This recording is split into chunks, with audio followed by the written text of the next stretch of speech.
ॐ वन्दे देवं मापतिं सुरगुरुं वन्दे जगत्कारणं वन्दे पन्नगभूषणं मृगधरं वन्दे पशूनामदि वन्दे शूर्यशशाकवैननयनं वन्दे मुकुन्दं प्रियं वन्दे भक्तजनाश्रियं च वरदं वन्दे शिवं शंकरं। जय श्री केदार। दोस्तों, आज भादों के महीने की कृष्ण पक्ष की एकादशी है, जिसे अजा एकादशी भी बोलते हैं।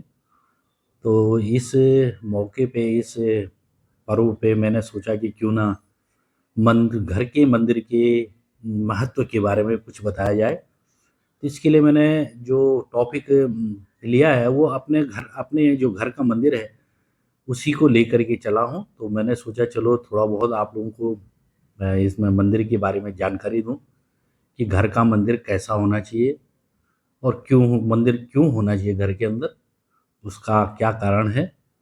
तो इसके बारे में थोड़ा मैं विस्तार से, जितना मेरी बुद्धि है, जितना मेरा ज्ञान है, मैं आप लोगों को बताने की कोशिश करता हूँ। सर्वप्रथम आप लोग समझ ही गए होंगे क्योंकि हम भारतीय हैं और हम भारतीयों की जो अपनी संस्कृति है उस संस्कृति के हिसाब से प्रत्येक घर में एक मंदिर का विशेष स्थान रहा है।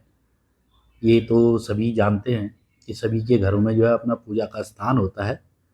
तो ये आप इसको केवल पूजा का स्थान न मान के हमारे घर में ऊर्जा हो गया, शांति हो गई और समृद्धि का जो है केंद्र माना जाता है इसे। जहाँ पे बैठ के आप पूजा करते हैं, अपना ध्यान लगाते हैं, प्रभु से आप प्रार्थना करते हैं, जिससे हमारा जो है मन शांत हो, हमारे जो है बिगड़े कार्य बने या आने वाले कार्य के बारे में हम सोचें, अच्छा सोचें, हमारा वातावरण पवित्र हो, साफ हो, शुद्ध हो, हमारा मन भी स्वच्छ हो। तो सबसे पहले मंदिर के महत्व के बारे में बता देता हूँ कि मंदिर जो है घर में हमेशा सकारात्मक ऊर्जा लाता है।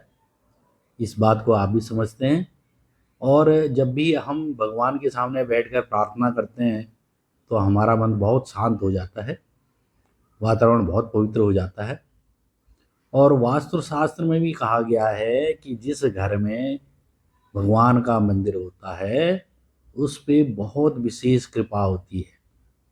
तो इसलिए जो है मंदिर को घर के सबसे पवित्र कोने में स्थापित किया जाए, जहाँ पर सभी मिलके भगवान की उपासना करें, पूजा कर सकें। अब मेन बात यह है कि मंदिर कहाँ बनाना चाहिए, कहाँ पे होना चाहिए। तो घर का जो मंदिर है वो हमेशा उत्तर पूर्व दिशा में होना चाहिए, सबसे शुभ माना जाता है, जिसे ईशान कोण भी बोला जाता है। ईशान कोण में घर का मंदिर होना चाहिए। अगर किसी प्रकार से यह स्थान आपके लिए नहीं हो रहा, आपके घर में इस चीज़ की उपलब्धता नहीं है, तो फिर पूरब दिशा में हमेशा मंदिर बनाओ। ये सबसे बढ़िया स्थान होता है, क्योंकि इस दिशा से हमेशा ज्ञान की बात, प्रकाश की बात और ईश्वरीय शक्ति का जो है प्रादुर्भाव होता, हमेशा जो है आने की ज़्यादा संभावना होती है। और इसमें एक बहुत विशेष बात का विशेष ध्यान रखना चाहिए कि कभी भी मंदिर के साथ शौचालय या बाथरूम की दीवार से सटा नहीं होना चाहिए, बिल्कुल भी नहीं। यहाँ तक कि बेडरूम में भी मंदिर नहीं बनाना चाहिए। और यदि जगह की उपलब्धता नहीं है तो यदि बनाना ही पड़ गया बेडरूम में भी, तो फिर बेडरूम में बनाने के साथ साथ उनमें मंदिर में जो है हमेशा पर्दा जरूर लगाएं। और मंदिर को जो है ना नीचे जमीन में ना बनाए, मंदिर जमीन से थोड़ा ऊंचाई पे, ऊंचाई से मेरा मतलब है आधा फुट 1 फुट ऊंचाई पे बनाना चाहिए। मंदिर कैसा होना चाहिए इसके बारे में भी थोड़ा बता देता हूँ। तो मंदिर हमेशा लकड़ी का या पत्थर का होना ही सबसे शुभ माना जाता है। बहुत सारे लोग प्लास्टिक का या धातु के भी मंदिर बनाते हैं, तो इनसे बचे हमेशा। मंदिर को हमेशा लकड़ी का ही बनाया सबसे शुभ माना जाता है। और यदि इसके अलावा यदि आप और भी अच्छे ढंग से बनाना चाहते हैं तो फिर पत्थर का बना सकते हैं। मंदिर छोटा हो या बड़ा हो उससे कोई फर्क नहीं पड़ता, बस उसमें साफ सफाई और पवित्रता का विशेष ख्याल रखें। मंदिर में जो भी आप मूर्तियाँ या जो भी तस्वीरें आप या जो भी या जो भी स्वरूप है या जो भी विग्रह है, उन सब का जो मुंह है वो पूरब या पश्चिम दिशा में हो करके रखें। और हमेशा जो भगवान की जो पीठ है दीवार से सटी होनी चाहिए, पर सामने की जो मूर्ति के सामने की या विग्रह के सामने की या फिर उसके सामने की जगह खुली रहे तो सबसे बेस्ट बात होता है। और जितनी भी मूर्तियां या विग्रह है या जो भी आपके स्वरूप है वो 9 इंच से बड़े नहीं होने चाहिए, हद से हद 12 इंच तक, इससे ज़्यादा नहीं होना चाहिए। और एक बात का विशेष ध्यान रखें कि मंदिर में कभी भी टूटी फूटी मूर्ति नहीं रखनी है, न ही कोई जो है कटे फटी कोई भी स्वरूप रखें या फोटो रखें, कभी ना रखें। इन चीज़ों से का विशेष जो है ध्यान रखें। मंदिर में क्या क्या रखना चाहिए इसके बारे में भी थोड़ा विस्तार से बता देता हूँ। तो मंदिर में हमेशा कुछ चीज़ें बहुत ज़रूरी हैं। जैसे एक तो दीपक होता है, दीपक की बहुत ज़रूरत है।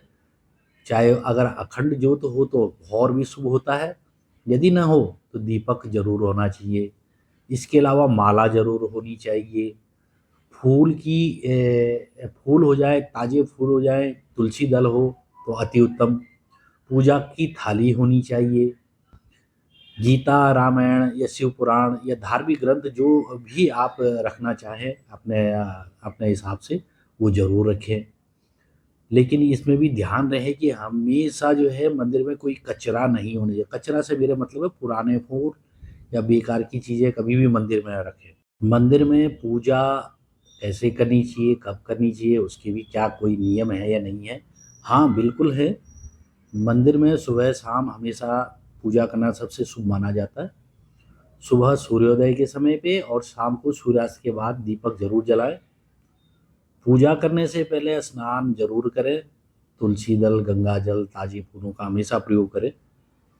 अगर समय कम हो तो केवल दीपक जला करके जो भी आपके इष्ट देवी या देवता हैं उनका नाम लेकर के, जैसे ओम नमः शिवाय, राम राम, ओम नमो भगवते वासुदेवाय नमः, या ओम ऐं ह्रीं क्लीं चामुंडाय विच्चे नमः, जो भी जिसके देवी देवता हैं उनका नाम लेकर के दीपक जलाएं। साथ में फल मिठाई जरूर रखें प्रसाद के रूप में। यदि इन चीज़ों का अभाव है, उपलब्धता नहीं है, तो मिश्री भी रख सकते हैं। पूजा करने के पश्चात आरती जरूर करिए, परंतु आरती अकेले न करके सपरिवार करें, जिससे आपके घर में जो भगवान के जो मंदिर है उससे मिलने वाली जो ऊर्जा है उसका सब पे असर हो, यानी सबको उसका लाभ मिल सके, पूरे परिवार को। क्योंकि मंदिर से जो मिलने वाला लाभ है वो केवल मंदिर में पूजा पाठ करने से नहीं, बल्कि अनुशासन, सकारात्मक पॉजिटिव ये जो सोच होती है हमारी और भगवान के प्रति जो हमारी श्रद्धा होती है उस भाव से ही हमें सब लाभ मिलता है। इससे हमारे घर में शांति, समृद्धि और सौभाग्य मिलता है, जिससे कि पूरे घर परिवार में खुशहाली का माहौल होता है और उस घर में हमेशा बरकत होती है। एक बात और कहना चाहूँगा, जिस घर में रोज आरती होती है वहाँ हमेशा लक्ष्मी का वास होता है, वहाँ हमेशा सरस्वती का भी वास होता है, ज्ञान का सागर होता है। उस घर में कभी भी बीमारियाँ नहीं आती है, हमेशा स्वास्थ्य की कृपा रहती है सारे पूरे परिवार पे। तो इसलिए हमेशा जो है घर में रोज दीपक जलाएं। अपनी तरफ से जो भी सूक्ष्म आपको मंत्र नहीं आए, सूक्ष्म रूप से अपनी बातें करके या सूक्ष्म रूप से अपना भगवान के प्रति जो भी आपसे कहा जा सके वो भी जो भी श्लोक हैं वो कह के लास्ट में आरती जरूर करिएगा। और आरती करने के पश्चात प्रसाद जरूर बांटें। प्रसाद में जो भी ऋतु फल है या मिठाई है या मिश्री है, जो भी आपने रखा उसको जरूर आपस में बांटें, तभी पूजा संपन्न मानी जाती है। तभी उस फल का पूरे परिवार को आशीर्वाद के स्वरूप में प्रसाद मिलता है। तो मित्रों, अगर आप भी चाहते हैं कि आपके घर में हमेशा सुख शांति बनी रहे, तो घर के मंदिर का सही स्थान, सही नियम और शुद्धता का हमेशा पालन करें। क्योंकि मंदिर जो है सिर्फ ईश्वर का घर नहीं होता है, बल्कि ये आपके जीवन का एक ऊर्जा का केंद्र भी होता है। तो यदि आपको मेरी ये वीडियो आपको अच्छी लगी होगी तो इसको शेयर करना, लाइक करना और सब्सक्राइब ज़रूर करिएगा। सबका कल्याण हो। जय श्री केदार। बहुत बहुत धन्यवाद।